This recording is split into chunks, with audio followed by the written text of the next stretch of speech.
আসসালামু আলাইকুম। বন্ধুরা কেমন আছেন? আমি ভালো আছি। আজকে আমরা ক্রিকেটের বাইরে একটু কথা বলব, যেটা খুবই প্রয়োজনীয় এবং আমাদের বাংলাদেশের জন্য উপকারী। আশা করি আপনারা ধৈর্য সহকারে শুনবেন এবং যদি কথাটা ভালো লাগে তাহলে কমেন্টস করবেন। ঠিক আছে? যেটা কেউ কখনো বলেনি। আমাদের ইউনূস সাহেব ৫ই আগস্টের পরে ৮ই আগস্ট উনি যখন শপথ নিলেন, আগস্ট, সেপ্টেম্বর, এই অক্টোবর প্রায় ২ মাস হয়ে গেল। ঠিক আছে? তো এই ২ মাসে একটা মানুষ কিই বা করতে পারে? কতটুকুই বা করতে পারে? তারপরে পুলিশ বাহিনীকে সংস্কার করা, আনসার বাহিনীকে সংস্কার করা, ওনাদের মনোবল ফিরিয়ে নিয়ে আসা, পুলিশের মনোবল ফিরিয়ে নিয়ে আসা, হুম?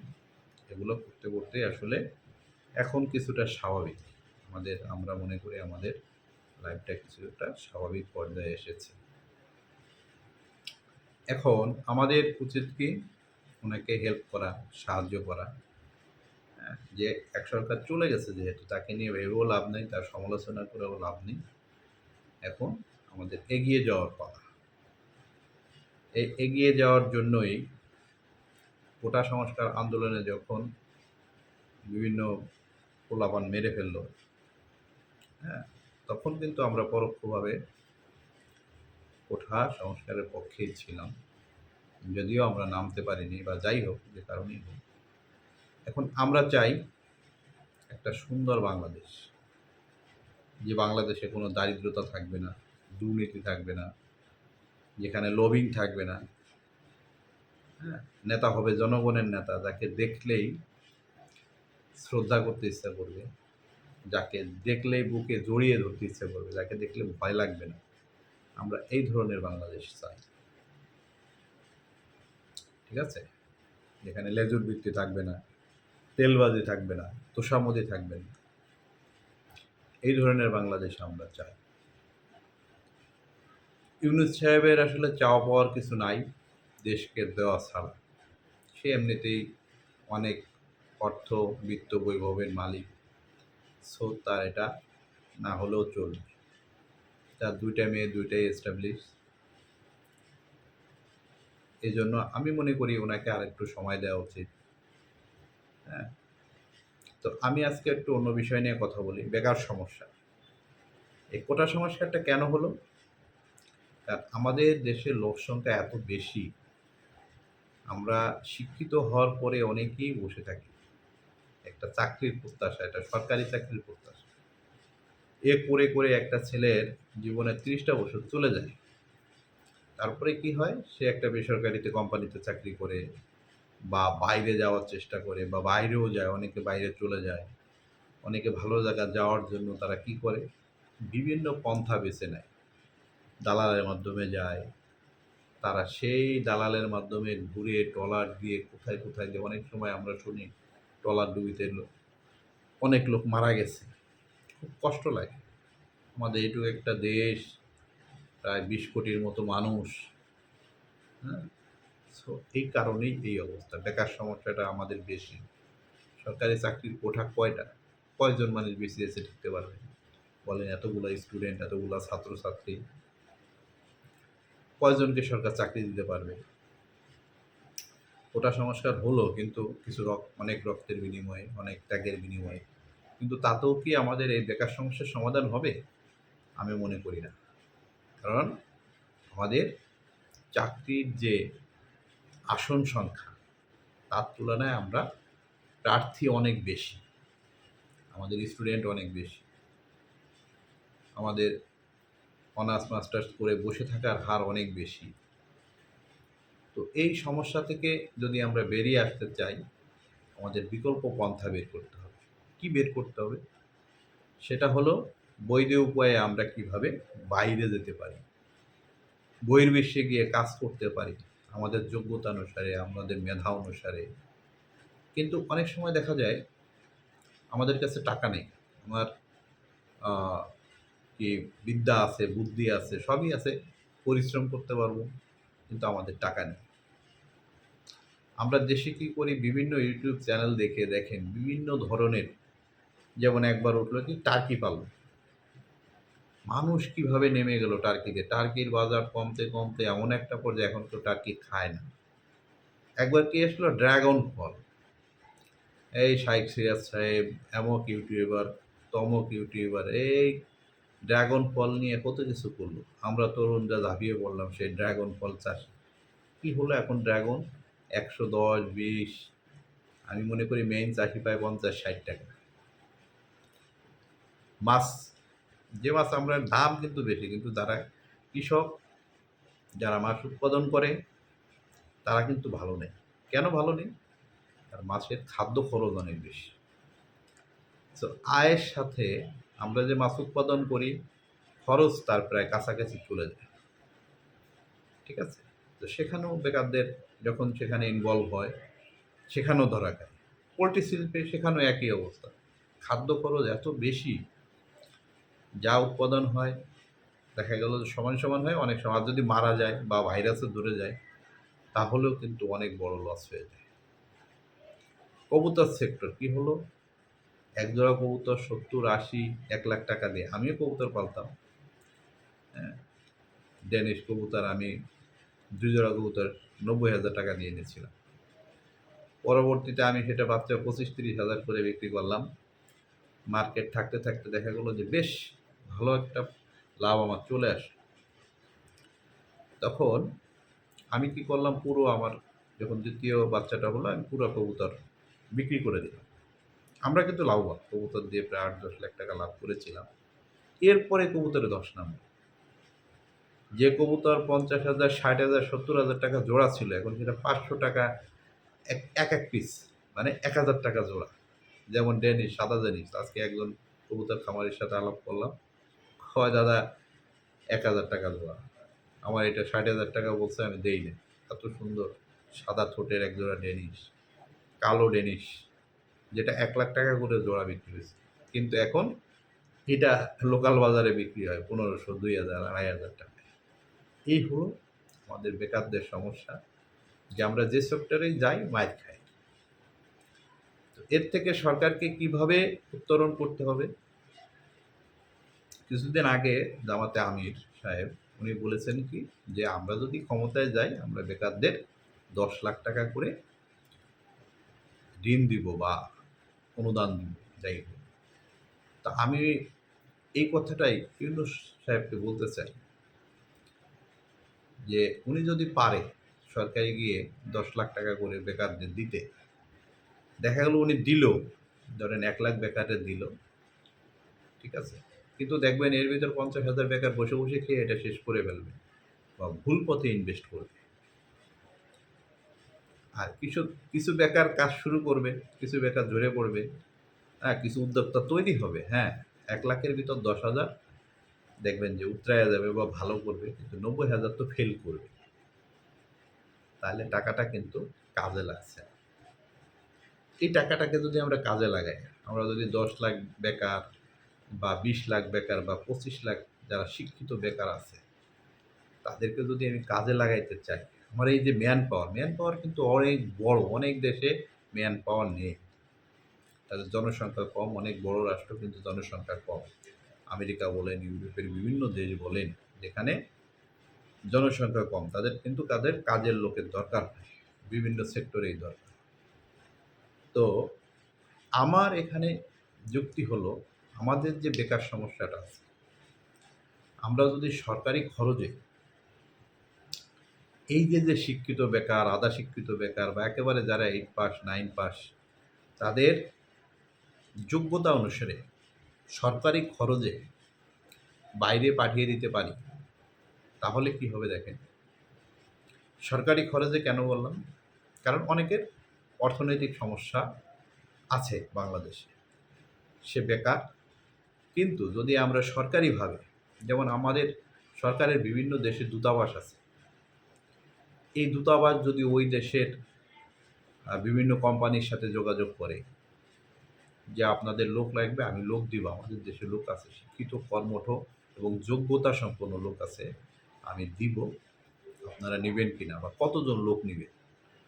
এরকম আমরা 20টা কান্ট্রি বাছাই করি বা 30টা কান্ট্রি বাছাই করি যেখানে লোকের দরকার আছে, জনবল আছে। আমি দেখি বিভিন্ন ভিডিওতে দেখি ইন্ডিয়ান লোক অনেক বেশি। কেন?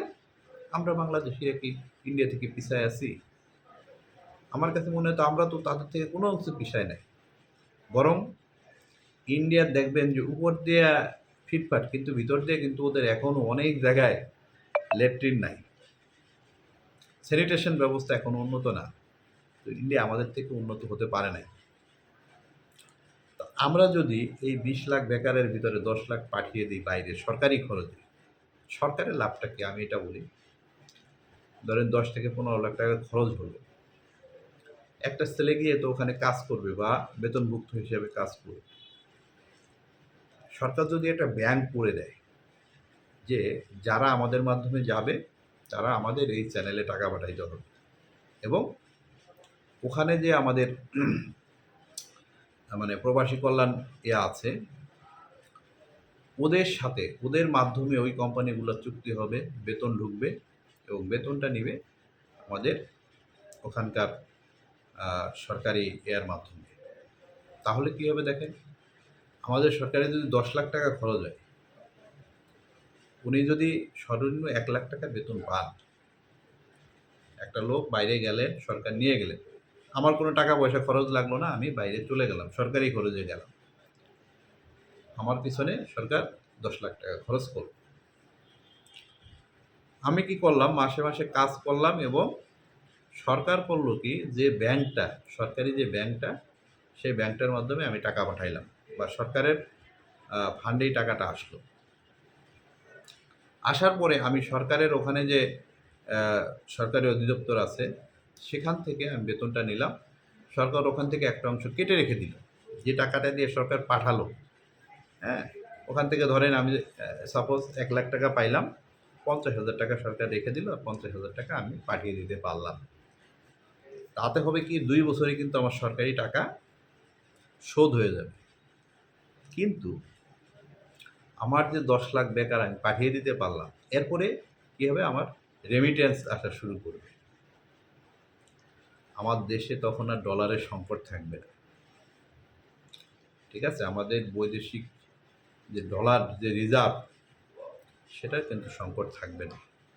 আমরা তখন বেকার না, আমরা তখন সম্পদে পরিণত হব।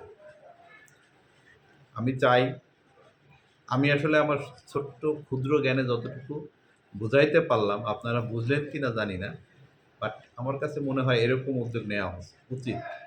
সরকারি খরচে আপনি পাঠিয়ে দেন, ওখানে যে দূতাবাস আছে দূতাবাসই ওদের চাকরি দিবে, দূতাবাসই ওদের দূতাবাসের মাধ্যমে বেতন আসবে এবং সরকার ব্যাংকিং যে লেনদেনটা করবে সেটা খুবই অল্প খরচে, যেখানে হুন্ডি থেকে যাতে কম হয়, যাতে হুন্ডিতে মানুষ টাকা পাঠাইতে না চায়, যে না আমি সরকারিভাবে টাকা পাঠাইলে আমি হুন্ডির থেকে ভালো কম খরচে পাঠাইতে পারব।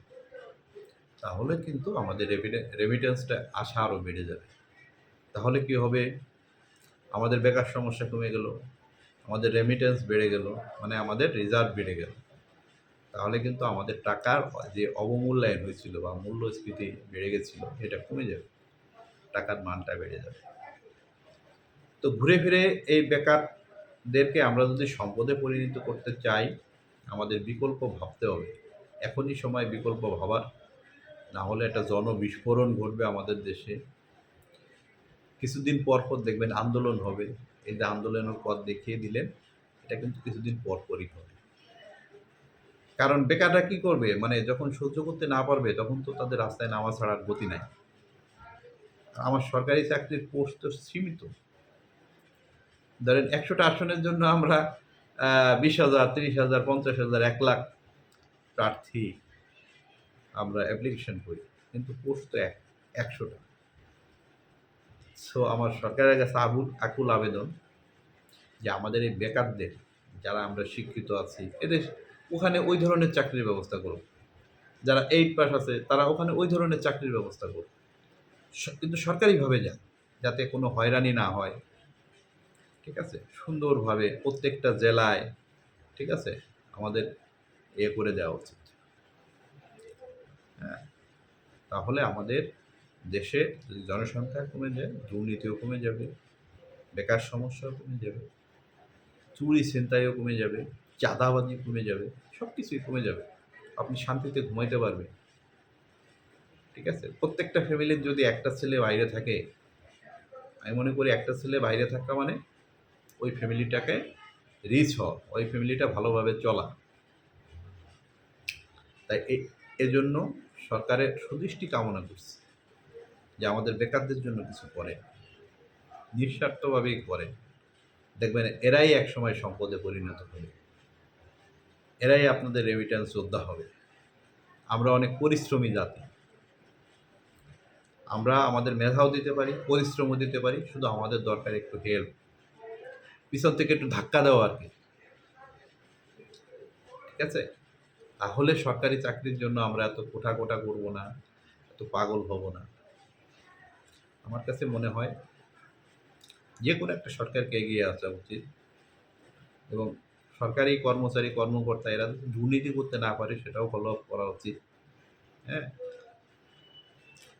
তাহলেই আমাদের দেশ এগিয়ে যাবে। একসময় আমাদের দেশ কিন্তু কখনো গরিব ছিল না, আমরা যারাই ক্ষমতায় যায় তারাই দুর্নীতি করে। হ্যাঁ, এক পুরুষ দুর্নীতি করে 7 পুরুষ বসে বসে খায়, আর অন্যদের উপরে সেই ঋণটা এসে পড়ে। এটাই বাংলাদেশে হয়ে আসছে, এটা থেকে আমাদের বেরিয়ে আসা উচিত। অনেক সমালোচনা, অনেক আলোচনা, অনেক গ্রেপ্তার করছে, আমরা তো ভুল থেকে শিক্ষা নেই না, নেই বলে? অতীতেও ভুল করছে, বর্তমানেও ভুল করতেছে, ভবিষ্যতেও বলে। এটা থেকে বেরিয়ে আসার একমাত্র উপায় হলো আমাদের এই বেকারদের সম্পদে পরিণত করে। ঠিক আছে? ইউনূস সাহেব সর্বজন গ্রাহ্য একজন মানুষ। আমি চাই উনি এই বেকারদের নিয়ে একটা পদক্ষেপ নিন, কিভাবে করলে ভালো হয়। হ্যাঁ, একটা পরিকল্পনা করে উনি যেহেতু একটা ব্যাংক চালিয়েছেন, এবং আচ্ছা, ওনার ব্যাংক সম্পর্কে বলি। একসময় কিন্তু গ্রামে খড়ের চালা ছিল, মানে কি খড়ের চালা দিয়ে ঘর তৈরি করতো, সেই ঘরে থাকতো অধিকাংশ গ্রামে। এখন কোথাও কিন্তু খড়ের চালার ঘর পাবেন না। কেন? ওনার এই গ্রামীণ ব্যাংকের কারণে। উনি স্বল্প ঋণে সুদ দিতেন, টাকা দিতেন, সেই টাকা দিয়ে মানুষ টিনের ঘর দিত, সেই টাকা দিয়ে গরু কিনত। এখন দেখবেন অনেক গ্রাম, অধিকাংশ গ্রামই স্বাবলম্বী হয়ে গেছে। ঠিক আছে? এখন কোনো গ্রামে কেউ না খেয়ে নেয়। সো উনি যদি একটা পদক্ষেপ নেন, উনি পারবেন, আশা করি। জানি না এটা আমার কারা দেখবেন, কতজন দেখবেন, তারপরেও যারাই দেখেন এই ব্যাপারে বেকারদের জন্য আপনারা কিছু করেন, তাহলে এরাই একসময় সম্পদে পরিণত হবে। হ্যাঁ, এরাই একসময় রেমিটেন্স যোদ্ধা হবে। এদের জন্য আপনারা গর্ববোধ করবেন। কি একজন ইউটিউবার বলেছিল যে 18 থেকে 28 বছর আহ, যাদের বয়স তাদের কি আর্মি ট্রেনিং দেওয়া উচিত। আমি মনে করি তাদের কর্মসংস্থানের ট্রেনিং দেওয়া উচিত, যাতে তারা কর্ম করে খেতে পারে। সরকারের সুদৃষ্টি কামনা করছি, বিভিন্ন ট্রেনিং দিয়ে তাদের বাইরে পাঠিয়ে দেন। আপনারা এমনিতেই সরকার অনেক জায়গায় অনেক ট্রেনিংয়ের ব্যবস্থা করেছে, কিন্তু বাস্তবমুখী আরও করা উচিত। যে ভালো ট্রেনিং করতে, অনেক দেখুন কোরিয়ান ল্যাঙ্গুয়েজ শিখে কোরিয়া চলে যাচ্ছে। এরকম অনেক কিছুই করা যায় যাতে আমাদের বেকার সমস্যা সমাধান হয়, তাহলেই আমাদের দেশ এগিয়ে যাবে। আমরা আর বেকার থাকতে চাই না, বেকার দেখতে চাই না। আমরা কর্মঠ জাতি। ঠিক আছে? সবাই ভালো থাকবেন। আমি কালকে আসলে আহ, মনে কষ্ট দিতে চাই না, আমি কারো শত্রুও না। আমি চাই সবাই ভালো থাকে, সবাই মিলে ভালো থাকে, এটাই আমার একমাত্র চাওয়া। আমি কখনো কাউকে ঘৃণা করি নাই, আমি কখনো কাউকে মানে দলবাজি করি নাই। আমি এ দল করি, আমি ও দল করি, এটা আমার ভালো লাগে না। আমার কথা হলো আমাকে ভালো রাখে, সঠিক বিচার ব্যবস্থা নিয়ে আসেন। হ্যাঁ, সবার জীবনটা যাতে, আমরা কতদিন বাঁচি বলেন? আমাদের বড়াই কত, 65-70। এখন দেখতেছি যে 50-এও মারা যাচ্ছে, 55-তে মারা যাচ্ছে, আমাদের রোগ ভোগ বেড়ে যাচ্ছে, আমাদের সব কিছুতেই ভেজাল। সো আসলে যতদিনই বাঁচি মানুষের কথা বলি, মানুষের জন্য করি। একটা ছেলে যদি বেকার থেকে স্বাবলম্বী হয় ওই ফ্যামিলিটাই বেঁচে যায় কিন্তু। ঠিক আছে? এটা আমি আমার জীবন থেকে উদাহরণ থেকে আমি বুঝতে পারছি। তো সরকারের কাছে আকুল আবেদন যে বেকারদের জন্য কিছু করুন। ধন্যবাদ সবাইকে আমাকে শোনার জন্য এতক্ষণ। আসসালামু আলাইকুম।